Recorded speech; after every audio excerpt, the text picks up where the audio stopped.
Assalamualaikum warahmatullahi wabarakatuh. Selamat pagi murid-murid. Bertemu kita sekali lagi di dalam kelas tajwid bagi tahun 5 bersama-sama dengan Ustazah Farida, dan hari ini kita nak belajar pelajaran yang kedua, iaitu hukum basmalah.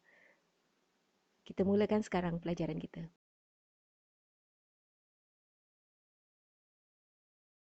Sebelum itu, mari kita bersama-sama membaca doa mula belajar. Bismillahirrahmanirrahim. Allahumma aftah alaina hikmataka wanshur alaina min khazaini rahmatika ya arhamar rahimin. Rabbi shrah li sadri wa yassir li amri wahlul 'uqdatam min lisani yafqahu qawli. Rabbi zidni ilman warzuqni fahman. Amin. Semua orang dah bersedia? Ayo kita mulakan. Lafaz basmalah berbunyi Bismillahirrahmanirrahim. So lafaz ini kita akan baca setiap hari apabila kita nak mula membaca Al-Quran. Betul kan?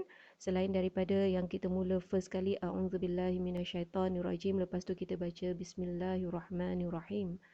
So lafaz basmalah ini juga digunakan apabila kita nak mula menulis sesuatu, seperti mana yang dikisahkan di dalam surah An-Naml ayat yang ke-30 yang berbunyi A'udzubillahi minasyaitonirrajim.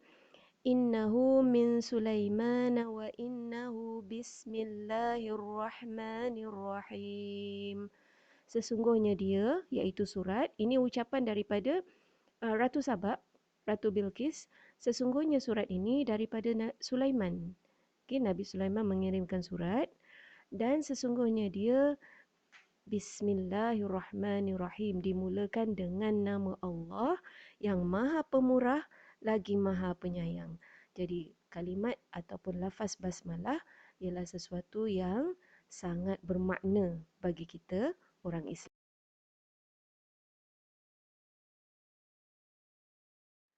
Hukum membaca basmalah ada beberapa murid-murid.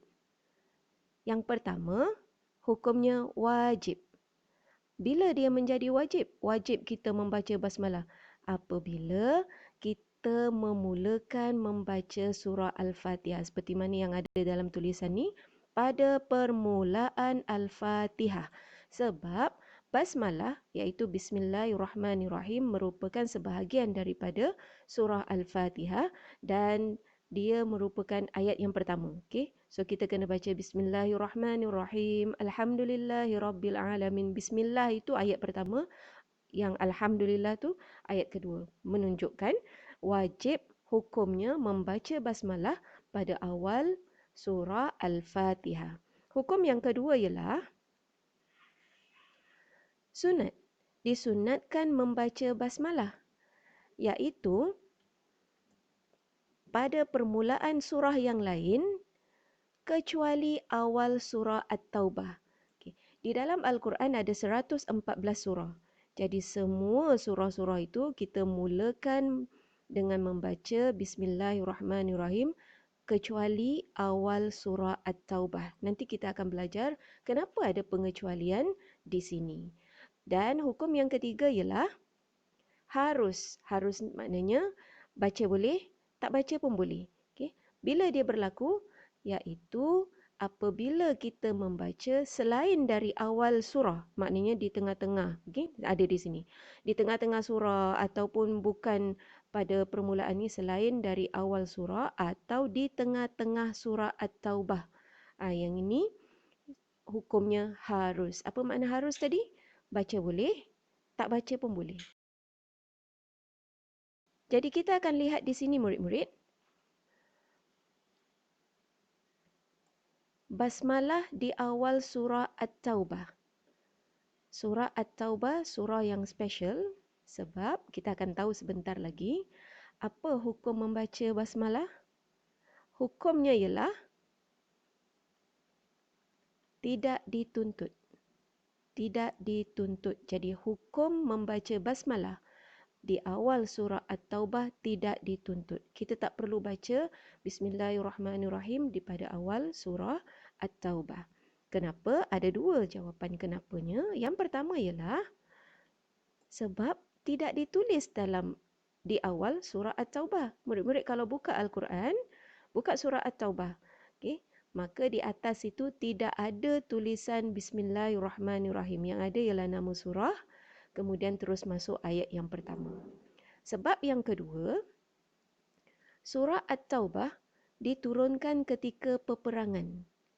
Okay? Ini sebab yang diberikan kenapa di dalam surah At-Taubah ataupun pada permulaan surah At-Taubah tidak ada kalimat Bismillahirrahmanirrahim dan hukum membacanya tidak dituntut. Ingat ya, satu surah ni saja iaitu surah At-Taubah.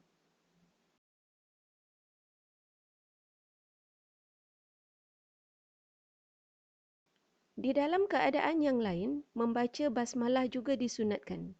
So, tajuk kita sekarang ni ialah sunat membaca basmalah. Selain daripada membaca Al-Quran, bila lagi yang kita disunatkan membaca basmalah? Ketika kita hendak memulakan perbuatan atau pekerjaan.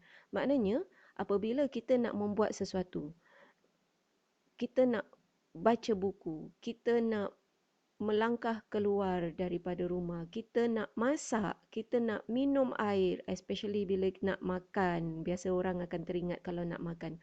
Tapi dalam apa juga perbuatan atau pekerjaan, nak mula mengajar adik, nak mula melukis, nak mula apa-apa pun pekerjaan dengan syarat yang baik-baik, maka disunnahkan untuk membaca basmalah. Ustazah ulang sekali lagi, apa dia basmalah? Ialah lafaz Bismillahirrahmanirrahim.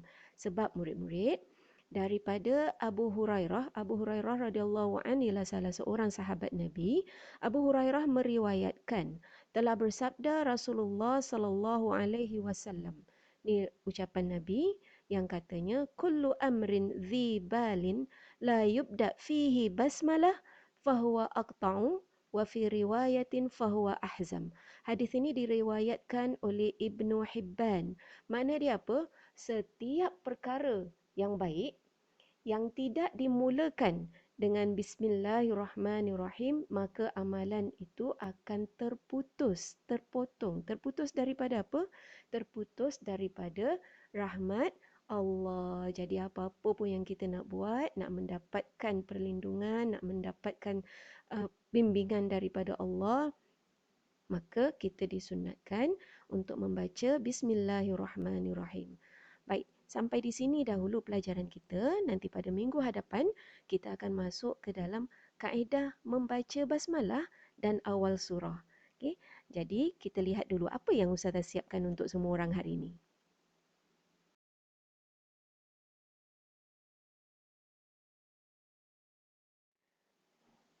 Ada soalan yang perlu murid-murid jawab. Mari kita baca bersama-sama.